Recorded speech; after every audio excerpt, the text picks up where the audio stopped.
Welcome to the Build Your Reiki Business podcast. I'm Christian of Standing Stones Healing, founder of the Reiki Business Collective and creator of the Build Your Reiki Business program, sending blessings and best wishes to your Reiki business.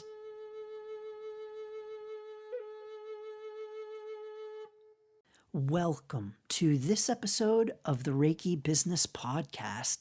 In this episode, we are talking about Reiki business models because so often when we are thinking about starting a Reiki business, we have the vision of the very standard Reiki business. You know, the one that is in person, where you are seeing in-person clients. And most often, you are seeing them in an office space with a Reiki room. This is typically the vision that we have when we picture a Reiki business, when we think about Reiki business, and when we consider starting our own Reiki business. And if this is the kind of Reiki business that you are considering starting, that is great. I also want to encourage you that it is not the only kind of Reiki business, nor is it the kind of Reiki business that you need to start, and it very well may not be the best Reiki business model for you.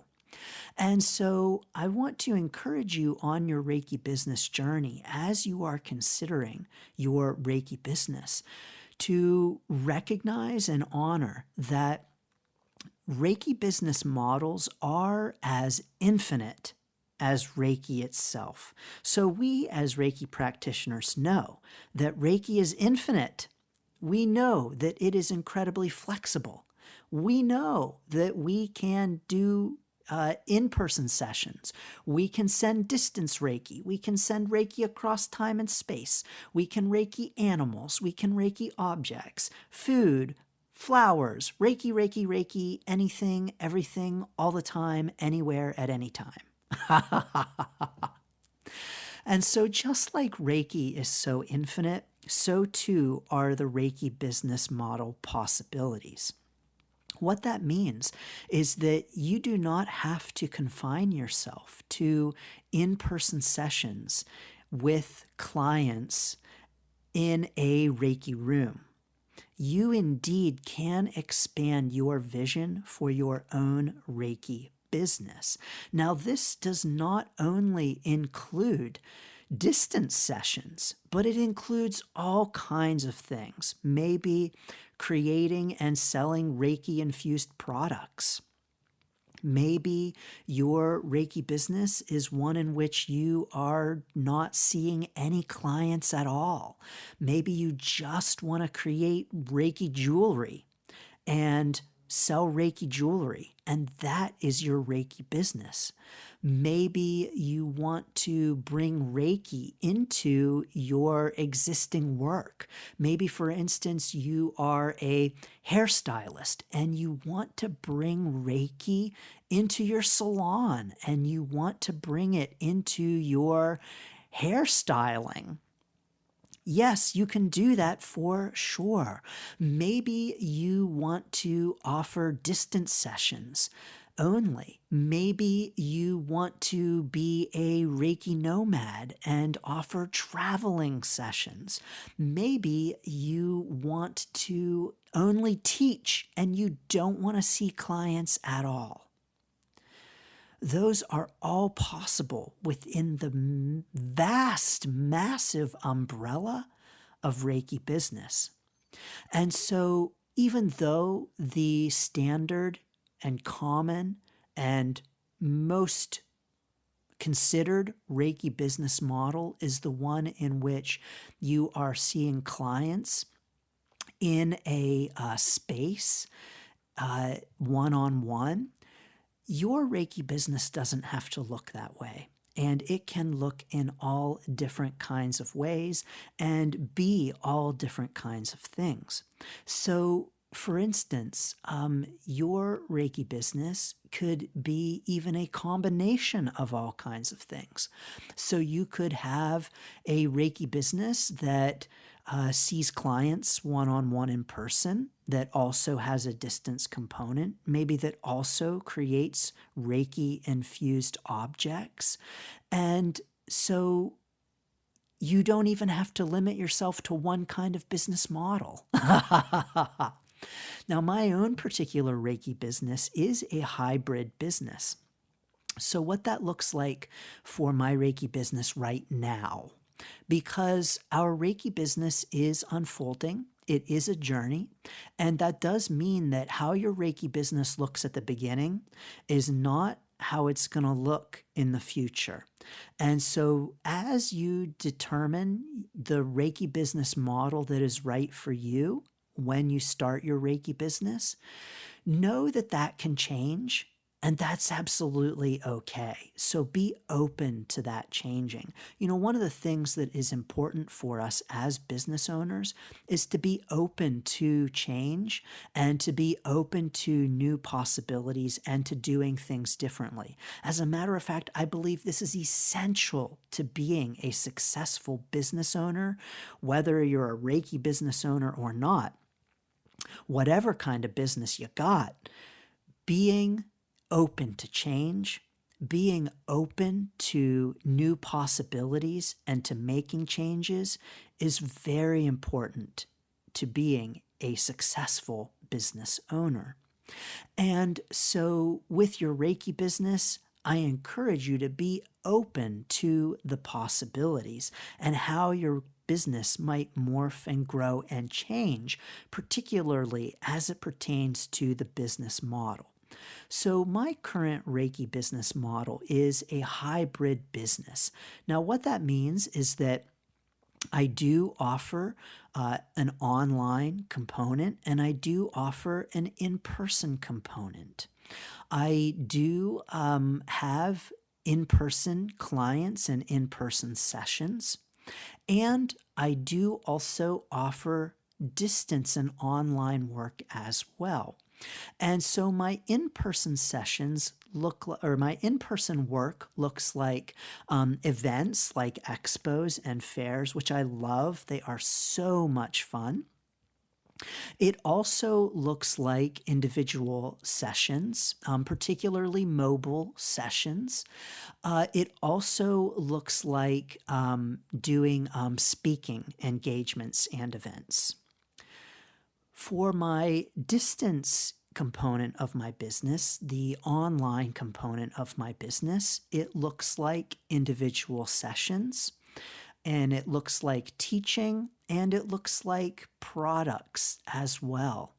So that may grow and change, that may morph, that may be different in the future, but that's how my Reiki business looks at this point in time.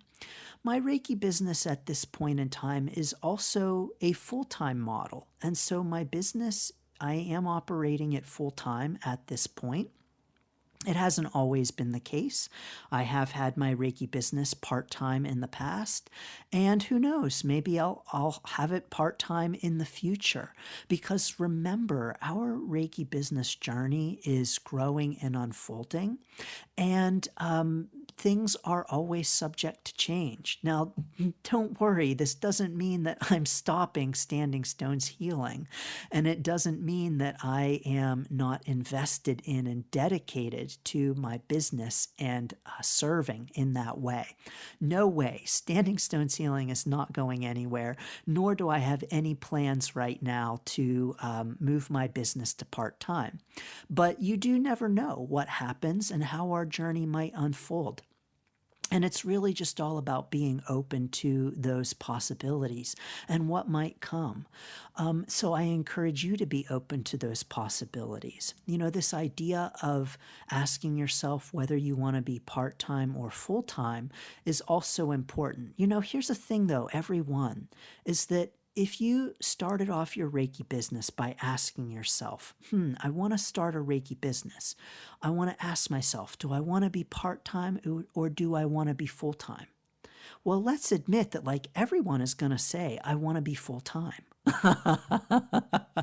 Everyone's going to say, I want to run my Reiki business full-time.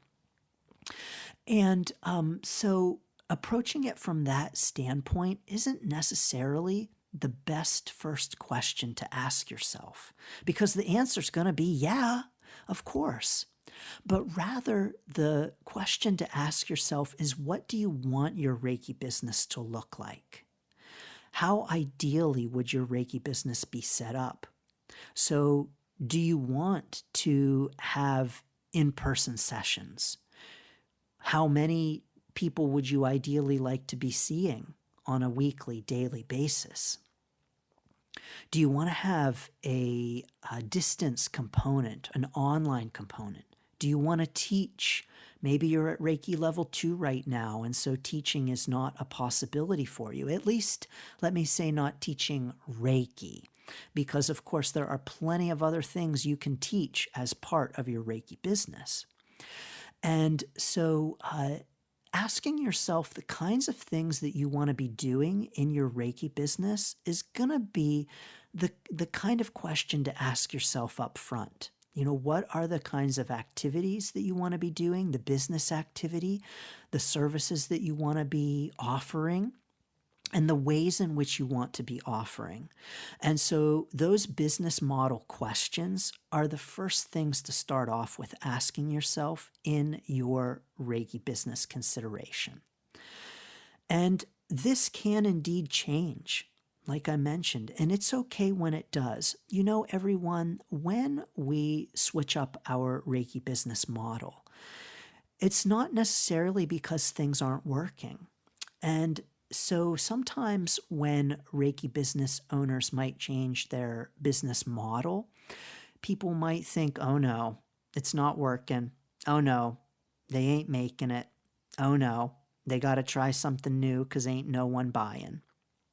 Well, that's not always the case. Sometimes it is the case, and sometimes when we are having challenges in our Reiki business, sometimes changing our business model is the right answer to help us increase revenue.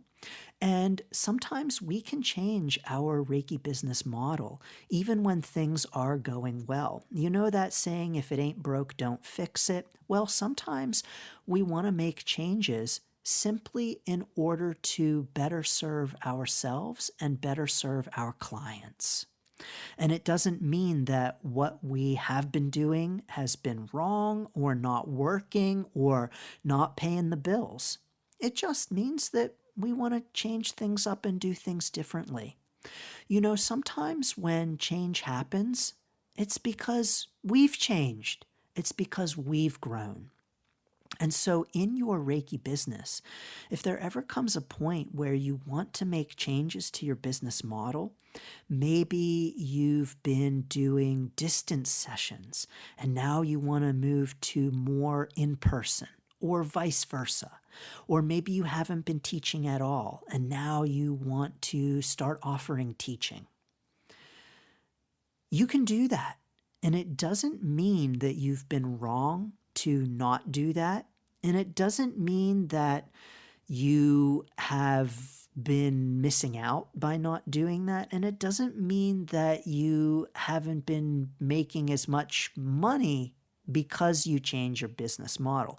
Indeed, sometimes when we change our business model, we're going to have a dip in revenue, especially right at the outset, because we're switching things up and changing things up, and we're adjusting to the newness of our business, and so are our clients and potential clients. But what it means is that if at any point you ever want to change your business model, indeed, it does not mean that you have not been making money. It does not mean that the Reiki business owner who makes the change is making it because they are not making any money and they need to figure something else out. Not at all. It, at its very core, means that we have grown and changed, and that what we want and how we want to serve grows and changes. This is a natural evolution of being a business owner. And so the way in which you might conceive of and envision your Reiki business at the outset is not necessarily how you might envision it for your future. And so the questions that you are asking yourself at the beginning, what do I want my Reiki business to look like? How do I want to serve? What do I want to offer? Those questions are not once and done questions. Those indeed are ongoing questions, and that Reiki business model consideration is indeed an ongoing consideration. But I do encourage you when you are first starting out to really ask yourself those first questions about your Reiki business model. In my estimation, this is really the first place to start with your Reiki business. So ask yourself some questions to consider. Where do I want to serve in terms of physical location? So that might be actual in-person clients. Where do I want to see them? Do I want to see them in my home? Do I want to see them in an office? Do I want to see them in another practitioner's office? Where do I want to see clients? How do I want to see clients? How do I want to serve? Do I want to offer hour-long sessions? Do I want to offer services in addition to Reiki sessions? Do I want to offer meditations and journeys and chakra aligning and balancing and et cetera, et cetera? Do I want to be doing other things like offering products? If so, what kind of products do I want to offer? How do I want to offer those products? Do I want to sell them in a store? Do I want to sell them online? What kinds of services might I want to offer for distance? Do I want to offer online sessions? If so, how do I want to set those up? So just asking yourself those very basic business foundational questions is going to help you arrive at what kind of Reiki business model do you want. But I really want to encourage you here that the sky is the limit. And in order to help you expand your notions of what a Reiki business could look like, I want to encourage you to check out my Reiki Business Collective discussion with Pam Allen LeBlanc. And in that discussion, we talk about Reiki business in terms of what it can look like and expanding our definitions of Reiki business. That link is in the notes, so you can check out that discussion from the Reiki Business Collective interview series. I also want to encourage you, of course, as always, to join the Reiki Business Collective at facebook.com/groups/Reiki Biz. And if you have not already, I also encourage you to get your own free Reiki Biz Kit. You can learn more and snag that at standingstoneshealing.com/Reiki Biz Kit. You know, in the Build Your Reiki Business program, we talk about Reiki business models first, because really this is the first kind of question that you want to be asking about your Reiki business. But it doesn't stop when we create our Reiki business. These are the kinds of questions that we want to be asking ourselves over and over again. How do I want to serve? Who do I want to serve? Where do I want to serve? And so I'm sending so many blessings and so many best wishes to your Reiki business, whatever the model might look like, and sending so many blessings and so many best wishes to all of those questions and considerations as you reflect upon your own Reiki business model. Sending you blessings and best wishes. Thanks for tuning in to the Build Your Reiki Business podcast. Please like, share, subscribe, and send to a friend. Learn more about the Build Your Reiki Business program at standingstoneshealing.com/build. Sending blessings and best wishes to your Reiki business.